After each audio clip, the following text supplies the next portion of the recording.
किसी राज्य में एक प्रतापी राज्य हुआ करता था। वो राजा रोज सुबह उठकर पूजा पाठ करता और गरीबों को दान देता। अपने इस उदार व्यवहार और दया की भावना की वजह से राजा पूरी जनता में बहुत लोकप्रिय हो गया था। रोज सुबह दरबार खुलते ही राजा के यहाँ गरीब और भिखारियों की लंबी लाइन लग जाती थी। राजा हर इंसान को संतुष्ट करके भेजते थे। मदन और मोहन नाम के दो गरीब भिखारी रोज राजा के यहाँ दान लेने आते थे। राजा जब मदन को दान देता तो मदन राजा की बहुत वाहवाही करता और राजा को दुआएं देता। वही जब मोहन को दान देता तो वह हर बार एक ही बात बोलता, हे ईश्वर तू बड़ा दयालु है, तूने मुझे इतना सब कुछ दिया। राजा को उसकी बात थोड़ी बुरी लगती। राजा सोचता कि दान मैं देता हूँ और ये गुणगान उस ईश्वर का करता है। एक दिन राजकुमारी का जन्मदिन था। उस दिन राजा ने दिल खोलकर दान दिया। जब मदन और मोहन का नंबर आया तो राजा ने पहले मदन को दान दिया और मदन राजा के गुणगान करने लगा, लेकिन राजा ने जैसे ही मोहन को दान दिया वो हाथ ऊपर उठा के बोला, हे ईश्वर तू ही अन्नदाता है, आज तूने मुझे इतना दिया, इसके लिए प्रभु तुझे धन्यवाद देता हूँ। राजा को ये सुनकर बड़ा गुस्सा आया। उसने कहा कि मोहन, मैं रोज तुम्हें दान देता हूँ, फिर तुम मेरे बजाय ईश्वर का गुणगान क्यों करते हो? मोहन बोला, राजन देने वाला तो ऊपर बैठा है, वही सबका अन्नदाता है, आपका भी और मेरा भी। ये कहकर मोहन वहां से चला गया। अब राजा ने मोहन को सबक सिखाने की सोची।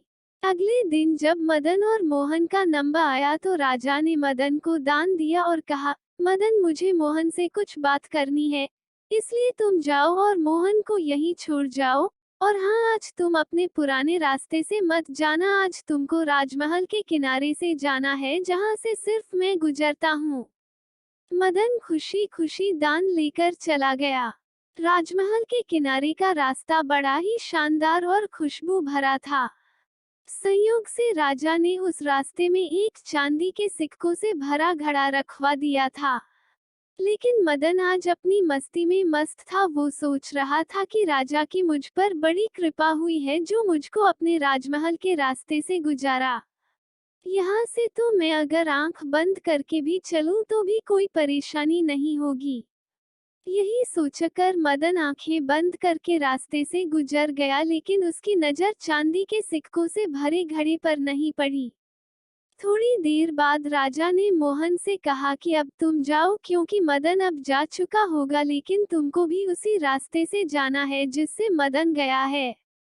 मोहन धीमे कदमों से ईश्वर का धन्यवाद करते हुए आगे बढ़ चला।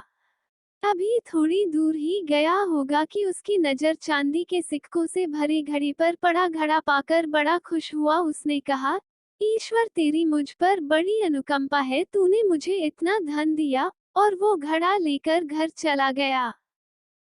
अगले दिन फिर से जब मदन और मोहन का नंबर आया तो राजा को लगा कि मदन घड़ा ले जा चुका होगा, इसलिए उसने मदन से पूछा, क्यों मदन, कल का रास्ता कैसा रहा? राह में कुछ मिला या नहीं?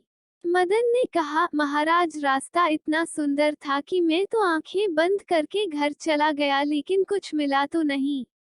फिर राजा ने मोहन से पूछा तो उसने बताया कि राजा कल मुझे चांदी के सिक्कों से भरा एक घड़ा मिला, ईश्वर ने मुझ पे बड़ी कृपा की। राजा मदन से बड़ा गुस्सा हुआ। उसने कहा कि आज मैं तुझे धन नहीं दूंगा बल्कि एक तरबूज दूंगा। मदन बेचारा परेशान तो था, लेकिन कहता भी तो क्या, चुपचाप तरबूज लेकर चल पड़ा। उधर राजा ने मोहन को रोजाना की तरह कुछ धन दान में दिया। मदन ने सोचा कि इस तरबूज का मैं क्या करूंगा, और यही सोचकर वो अपना तरबूज एक फल वाले को बेच गया। अब जब मोहन रास्ते से गुजारा उसने सोचा कि घर कुछ खाने को तो है नहीं, क्यों ना बच्चों के लिए एक तरबूज ले लिया जाए। तो गोपाल फल बेचने वाले से वही तरबूज खरीद लाया जिसे मदन बेच गया था। अब जैसे ही घर आकर मोहन ने उस तरबूज को काटा तो देखा उसके अंदर सोने के सिक्के भरे हुए थे। मोहन ये देखकर बड़ा प्रसन्न हुआ और ईश्वर का धन्यवाद देते हुए बोला, हे ईश्वर, आज तूने मेरी गरीबी दूर कर दी। तू बड़ा दयालु है, सबका अन्नदाता है। अगले दिन जब राजा दान दे रहा था तो उसने देखा कि केवल अकेला मदन ही आया है, मोहन नहीं आया। उसने मदन से पूछा तो मदन ने बताया कि कल भगवान की कृपा से मोहन को एक तरबूज मिला जिसके अंदर सोने के सिक्के भरे हुए थे। वो मोहन तो अब संपन्न इंसान हो चुका है। मदन की बात सुनकर राजा ने भी अपने हाथ आसमान की ओर उठाए और बोला, हे ईश्वर, वाकई तू ही अन्नदाता है। मैं तो मात्र एक जरिया हूँ। तू ही सबका पालनहार है। राजा को अब सारी बात समझ आ चुकी थी। दोस्तों, कैसी लगी आपको हमारी ये प्रेरक कहानी? अपने विचार जरूर व्यक्त करें। नीचे कमेंट बॉक्स में जाएं और अपने विचार हमें लिखकर जरूर भेजें। धन्यवाद।